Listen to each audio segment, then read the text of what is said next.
Sounds like we're good.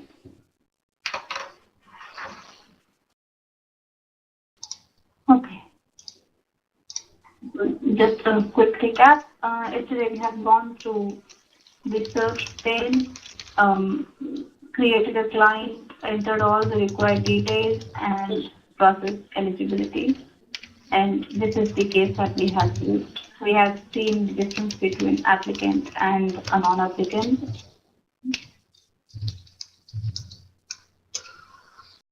So continuing with today's session, this is where we have submitted the application to supervisor for the review. And before I start with the next process, I would like to inform you something that for this application, we have different user roles like super user, supervisor, case reviewer, inquirer, clerk, super clerk, and so on. We have around 8 different user roles. And has joined the conference. Each user role has its own job responsibilities. So usually an applicant would come to a caseworker for knowing his eligibility or for applying a Medicaid. So caseworker will enter all the required details and send the application to supervisor and above role for reviewing and then approving the decision, because caseworker doesn't have the authority to approve any decision. So as soon as the supervisor receives the application from case reviewer or the caseworker, the supervisor would review all the details entered, and if the supervisor feels that the data whatever entered is correct and the applicant's eligibility is correct, then he would just approve the decision. Otherwise, if the supervisor feels that the decision whatever has come is wrong, then he would just simply click on retract eligibility and then send the application to caseworker to work on the area that's required.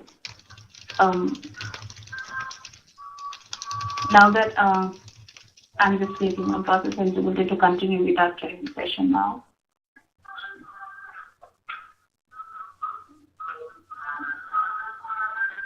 And if everybody, while we're in this session, I know a lot of us are working from home offices and those types of things.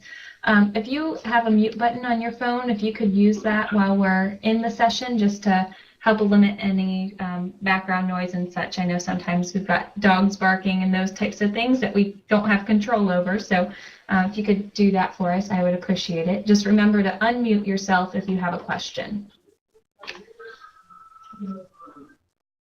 Okay. So, this caseworker submitting the application for supervisor review, and supervisor just reviewed all the data entered, and then just, if he feels that it's good enough, then he will just click on the approve decision button. So as soon as the decision is supervisor approved, a notice will be generated saying that you have applied for the Medicaid, and we have determined that you are eligible for so and so Medicaid. So we can see that notice here. It would generally take some time to display the notice here, say some 2 to 3 minutes. As soon as the supervisor approves the decision, the case status would change to processed, approved, or if the decision is denied and supervisor is okay with the decision and clicks on approve decision, the case status would change to processed, denied. Right.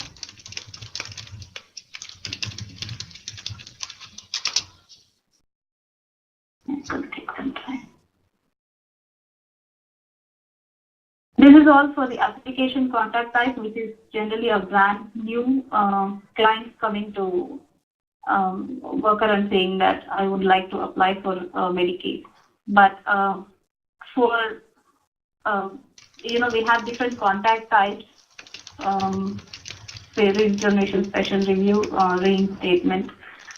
Redetermination is usually like in this project, the Medicaid is given only for 13 months, but if the applicant did not come to the caseworker for like every year and say that, hey, last year I have applied for this and I'm eligible for this Medicaid. I got all the benefits for this 1 year. I would like to apply again. It's not required. So we have like a contact type which will be created by the worker every year for an approved decision. So it's like a continuous process which caseworker will take care of like every year. As soon as the 13th month is coming to an end, the caseworker will have an alert saying that, hey, this person's Medicaid is coming to an end. So just create a redetermination and start with the flow again. So I'm just creating here manually just to let you know like how it works on.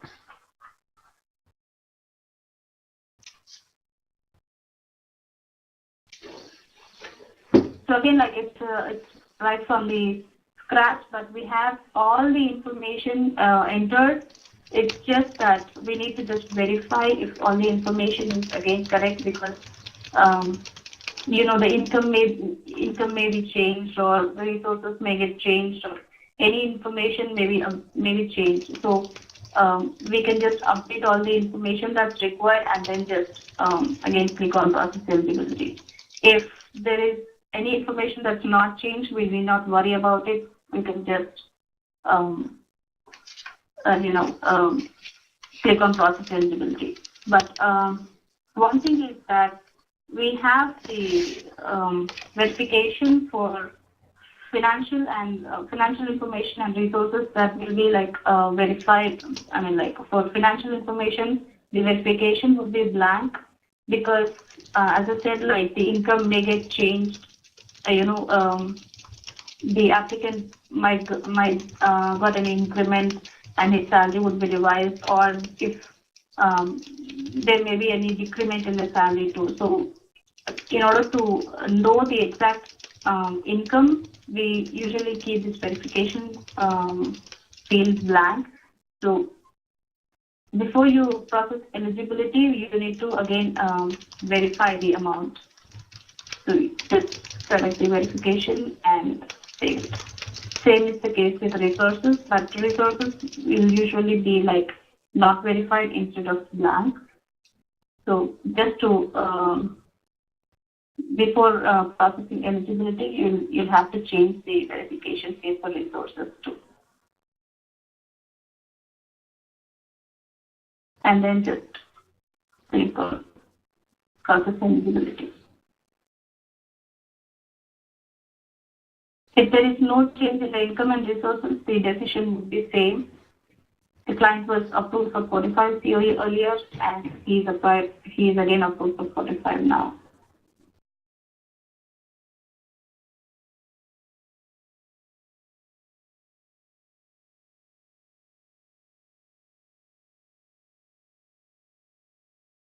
The other contact type we have is special review, wherein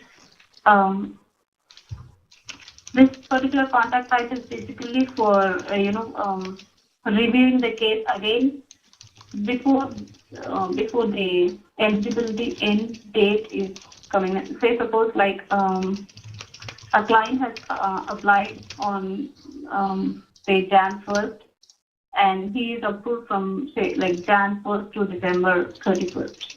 But if his income is increased in either April or June, that has to be we have to enter that information here, right? Because as I said, like most of the financial information and other stuff, we usually get it from the external sources. So that information will have to be entered here in order to determine the eligibility again for the income that has been increased.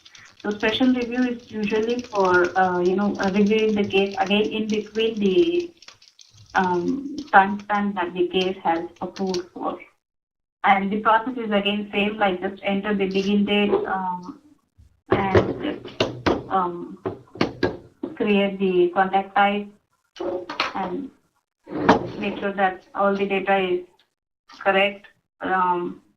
Whatever the income that's increased or any resources that if there's any change in resources, all the information is entered here correctly, and then just click on process eligibility.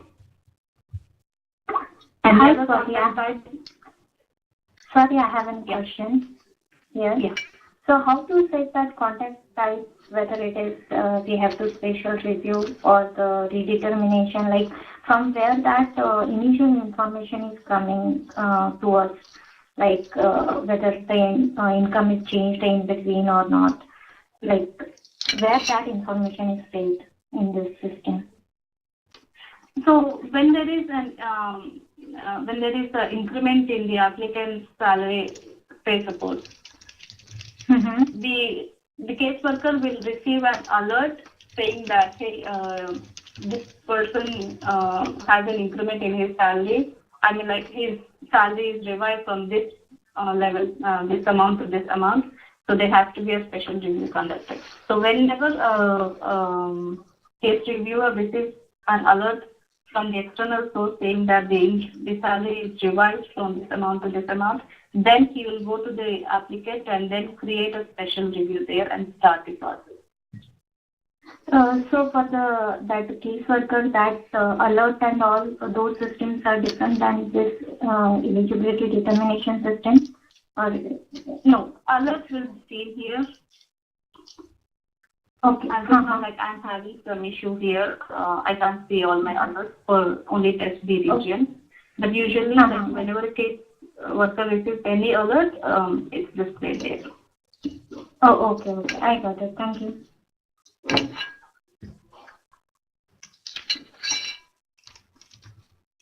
Okay, so the next contact type is on the reinstatement.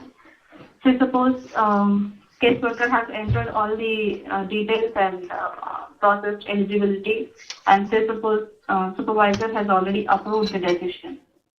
I mean to say, like, he has clicked on approve decision and the case status has changed to processed.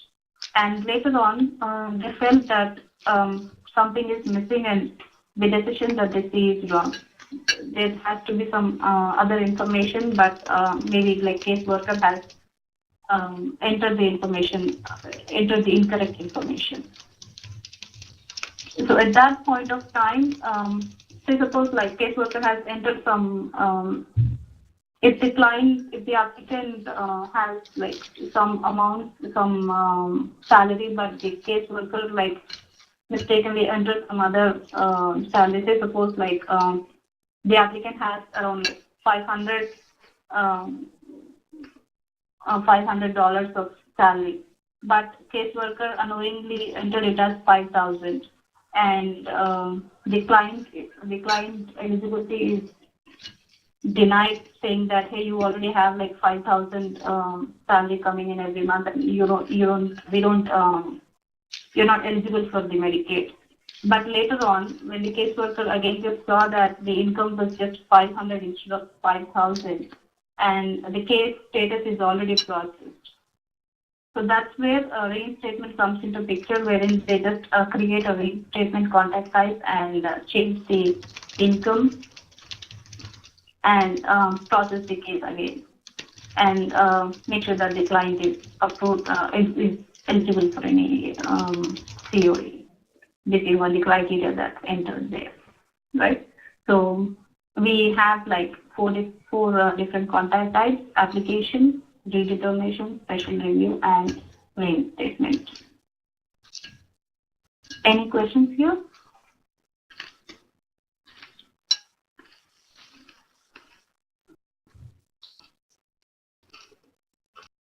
Okay. So as soon as the case is processed, as I said, like a notice will be generated here, you can see that notice here saying that you have applied for the Medicaid and you're eligible for so and so Medicaid. Effective from this thing, the individual has been approved for Medicaid to participate in Healthier Mississippi section waiver program. So this Healthier waiver is basically COA 45 that the client has approved for.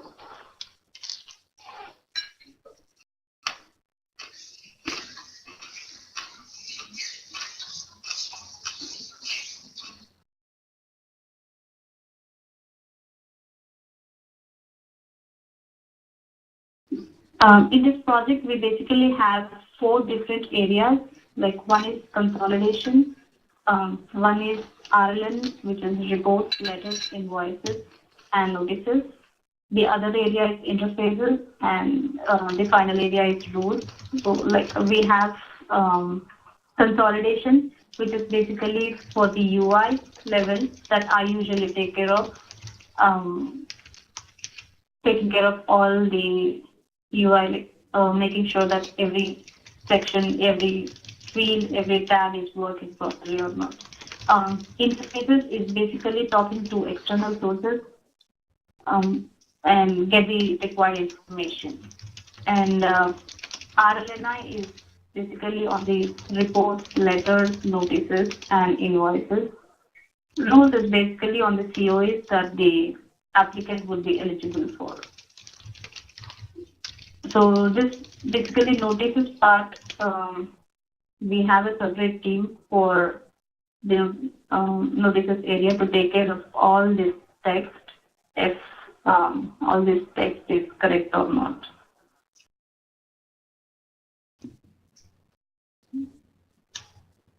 And the same team will be taking care of the letters, but I'll just show you like how to create a letter, just to give a rough idea.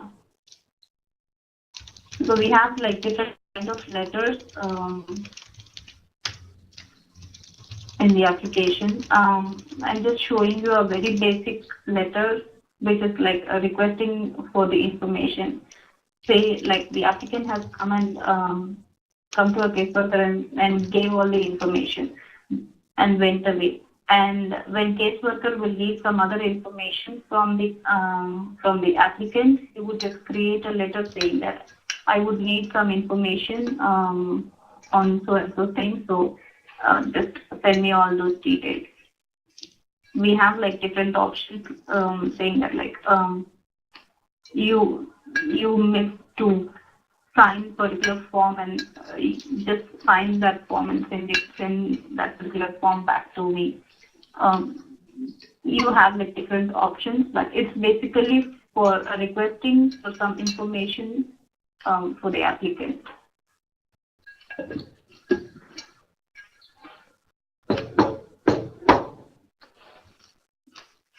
I'm just entering a very basic, I'm just creating a very basic letter here to show you how a letter will look like.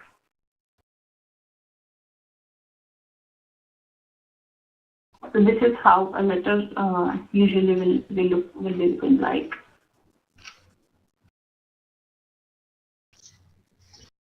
You have like a client name here, client address here, and the information that the caseworker is asking for. Here you have to complete this particular thing and then send back to me. That's done.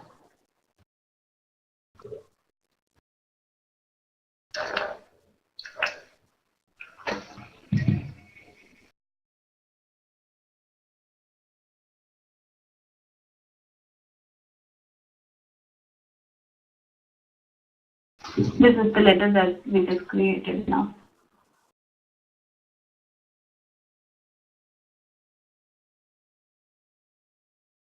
Again, it will take like a 2 or 3 minutes time to show the letter here. And Swati, you could create a letter, for instance, if if you were missing some of their demographic or financial information, those types of things, you could create a letter requesting to collect that information? Yeah. Okay. Basically, request for information letter is saying that this particular information is missing and they will need that information from you. Okay.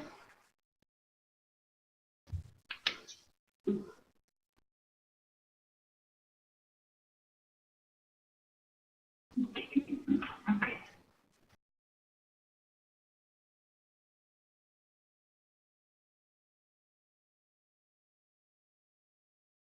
Meanwhile, case narrative basically stores the narrative, like as soon as we create a case, we'll have a narrative saying that this case is created here. If we transfer a case to any other person, like any other worker, we'll have a narrative saying that this particular case is transferred from this person to that person. When the supervisor does a supervisor approval, then again narrative is generated here saying that supervisor has approved this case on so and so date, so and so time, and the worker who worked on this case is so and so person. So the case reviewers, the supervisors, and the super users will have the ability to edit or delete these narratives, and all other roles will have very restricted access to edit and delete the narrative. The contact history type usually will store the contact history, saying that application contact has been created, it has been closed later on, and then a redetermination has been created. Because while showing you about the redetermination, I have created the redetermination contact type. So that's stored here, and then we have opened a special review, and that particular contact history is stored here. So you can, again, the supervisor or super user will have the ability to edit or cancel the contact, and all other user roles will have very limited access to update or cancel the contact information.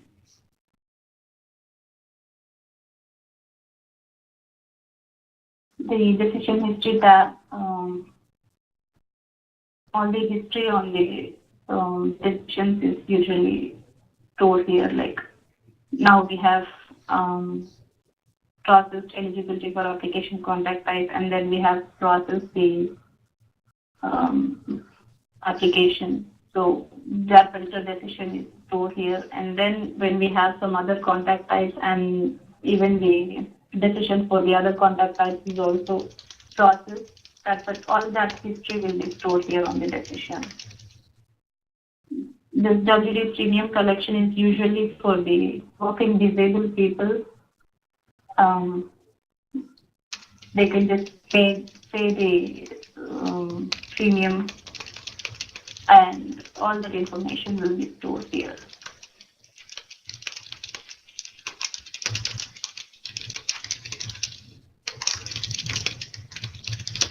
So as I said, like a case can be transferred from one person to other person, right? So that will be done in 3 ways, out of which one way is just select another worker from the drop down and just click on transfer.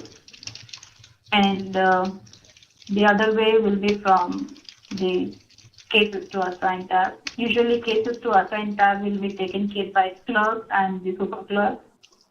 We have like 25K records here, so this will take some time, I believe.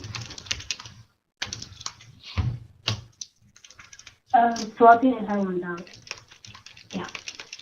Yeah. Who will change case workers, the supervisor or the applicant can request to change the case workers? No, applicant has nothing to do with the caseworker. It's basically the clerk and super clerk who will be changing who will be transferring the cases. Clerk and super clerk main responsibility will be to assign the cases to caseworkers. So Okay. whenever the clerk or super clerk will log into the application, they have this cases to assign tab, which says that these are all the cases that doesn't have a case worker to work on. So basing on the numbers, the super clerk or clerk will just select the cases and assign them to a case worker. So as soon as the clerk or super clerk transfer the cases to case worker, the case worker will have all the pending applications in his My New Apps tab. So that's where the case worker will go and start working from there. Okay, thank you. Yeah.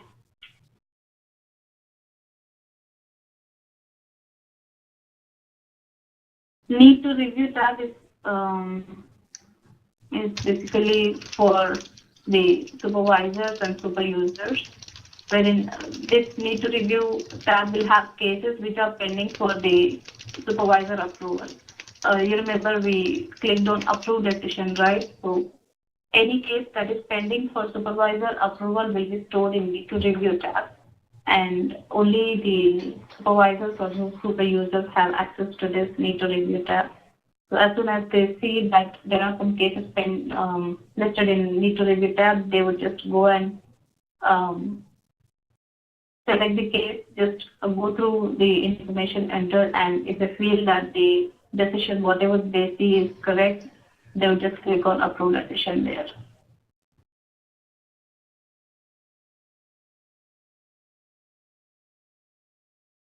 Taking time.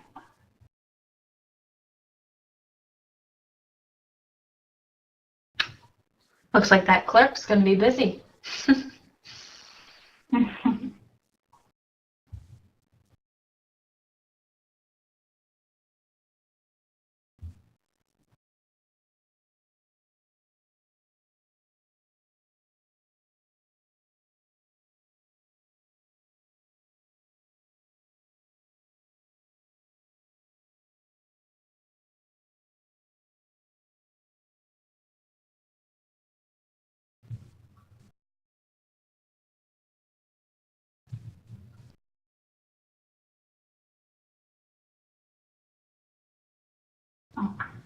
It has some problem.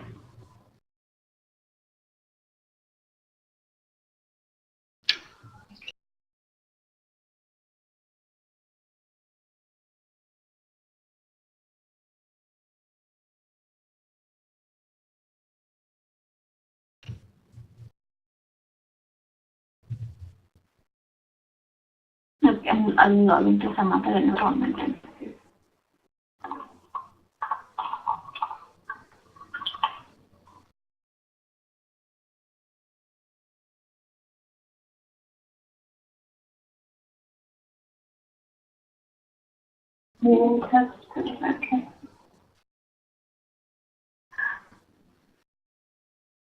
Yeah, I think we can at least go through alerts. So this is how alerts usually look like. As I said, case worker will receive alert saying that this particular work is pending from your end, and case worker has the ability to add any alert saying that I would need this particular work is pending from me, and I'll have to do this particular thing on so and so date. Just as a reminder, an alert can be created. Let me show you one other XP thing. Okay.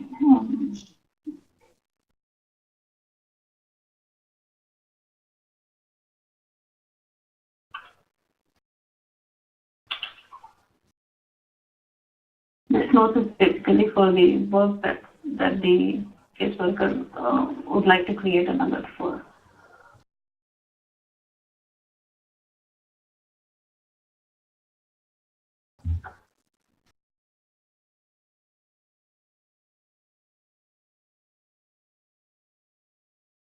Now that we have entered an alert from the home page, we don't see any name or any query here.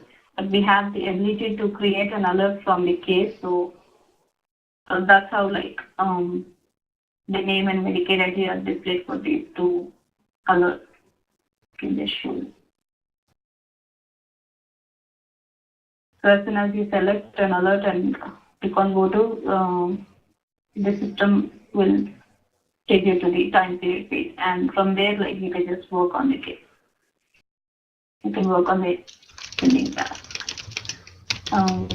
Interface search is basically talking to the external sources, and as I said, like we have a separate team who will be taking care of interface search. And I'm not concentrating on it much for today. Caseload management, where this will take a lot of time to load. Caseload management is again like a supervisor. If he would like to assign a bulk number of cases to case workers, you just go to caseload management and assign cases from there. Cases to assign tab, from there, like we can just assign cases individually, just select one case or two cases and then just distribute those cases to case workers. But in case if you want to distribute the cases in a bulk amount, then caseload management will come into picture. But this caseload management is very slow because we have so many cases in the system, so it would really take a lot of time to load. Like it will take more than 10 minutes. Our team is working on that to reduce the load time, but let's see like how it goes. And the help window will have, it's like it has like all the details to help the worker. It has like all this. If you want any details on resources, you can just click on resources and go through the help window. Any information you'd like to see, you can just see from help window. This application is actually very user friendly. We can understand everything very easily.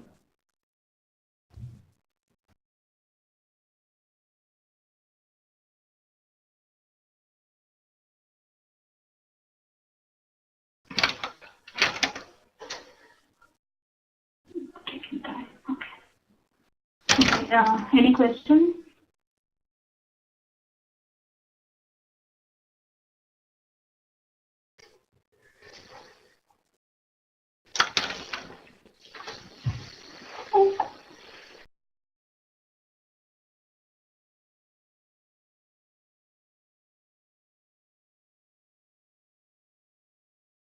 Okay.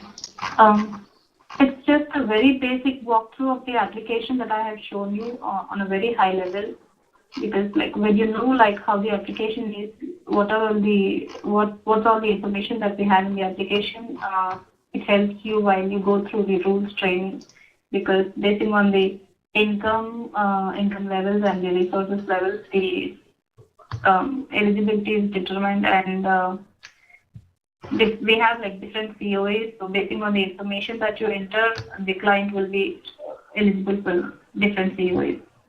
So this rough idea will give you, will help you while you go through your rules training. So just let me know if you have any questions anywhere. I think I have covered pretty much on the basic part. I'll see if we have anything for tomorrow, or else like maybe Molly, we can delete tomorrow's meeting and all it. Okay. But I'll update you on that. Sure. Swati, I've got a couple of questions of clarification here. So you mentioned that you focus mostly on the UI, the user interface, correct? Yes.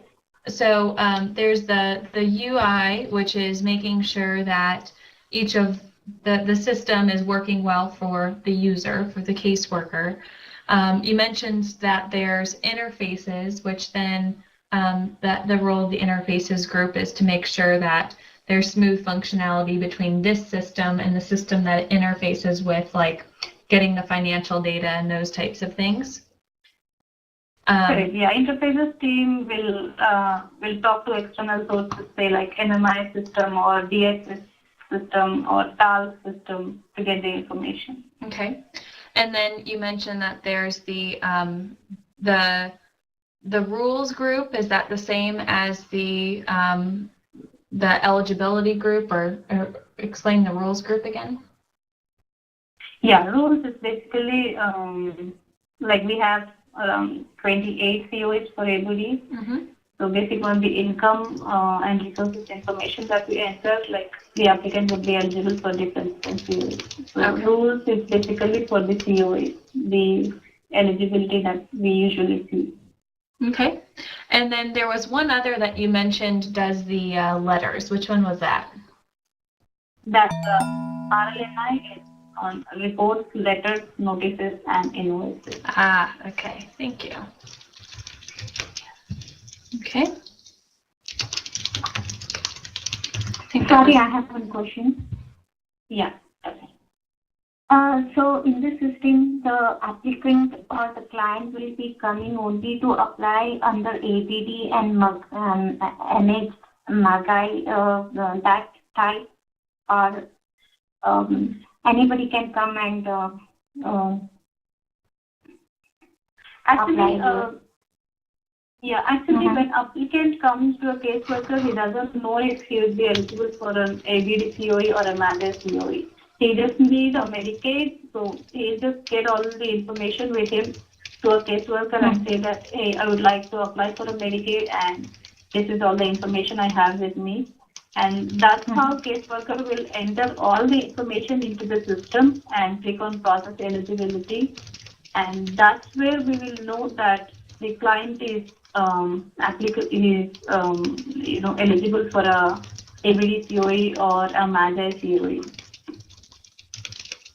if in case if he doesn't suit in these two categories, then what will be the next process, or just he will be sent a notice that he's denied for the Medicaid benefits, or he will go to some other.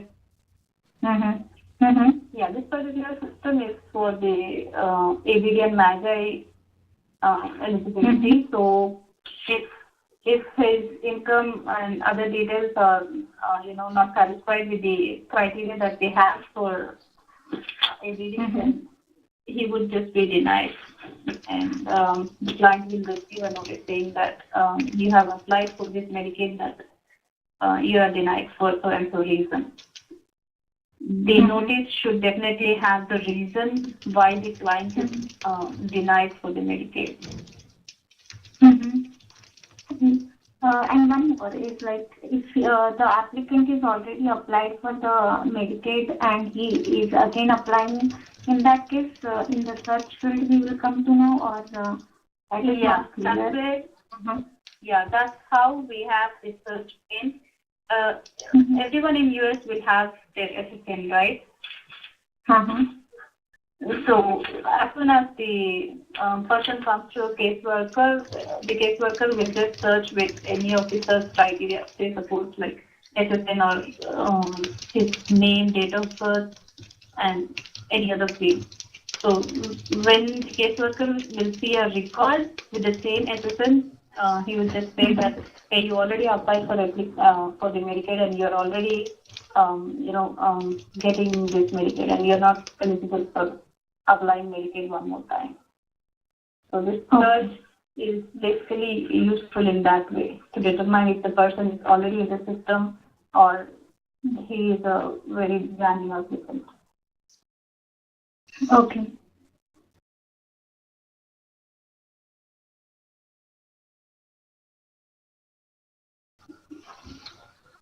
Any other questions for Swathi? Okay. One last thing, now that the caseload management screen is already loaded, so I'll just quickly show you. If the supervisor would like to, distribute all the cases from one worker to other worker, he can just select that worker and go to edit assignments. That's where the supervisor will be taken to case flow transfer page.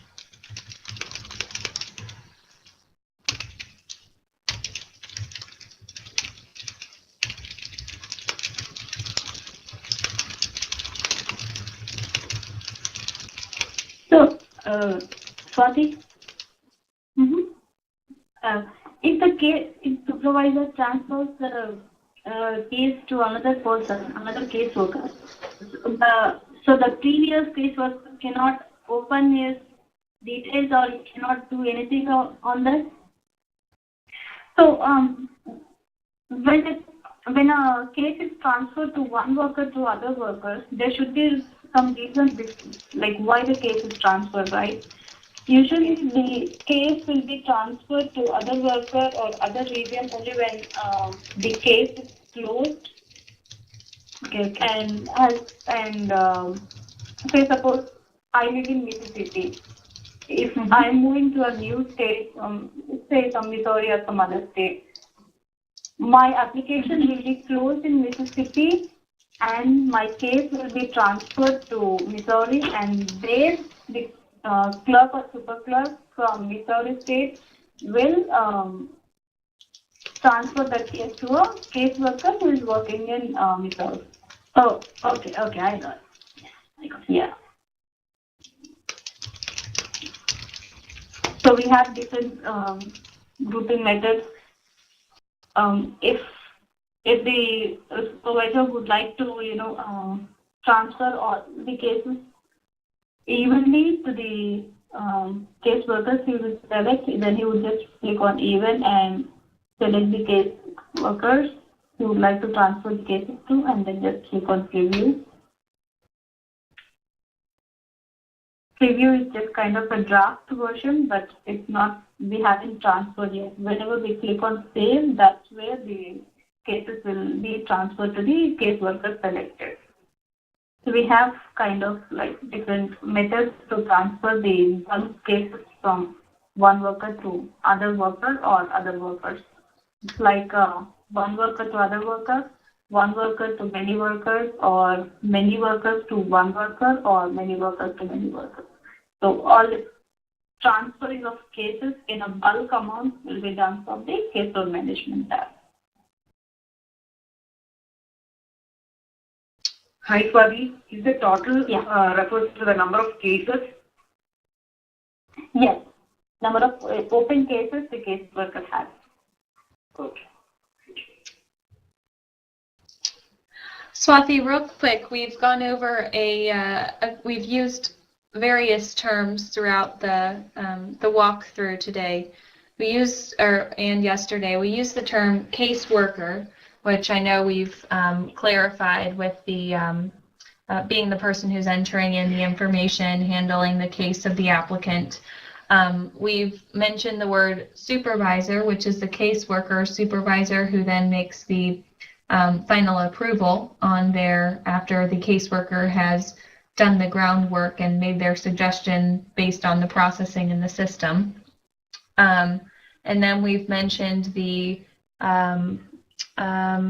clerk, who is the one who handles the information that's coming in and makes the assignments of the cases. Have I missed anyone else? You said super clerk or something?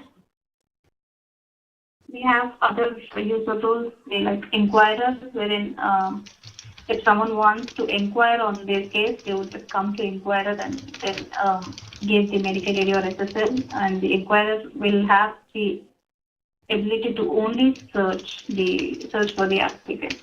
Okay. He cannot do any other work. Okay. Did you also use the term super user? Yes. Okay. And what is that? Yeah. So super user. The supervisor has the ability to do anything within his regional office. He cannot do any work outside his regional office. But super user has the ability to do anything inside or outside his regional office. Okay. He can, even super user has the ability to change the Medicaid ID, to change the case number, to delete a person from the system. Okay. Okay. Good. All right. I think that was all the questions I have. Does anyone else have any other questions for Swati today?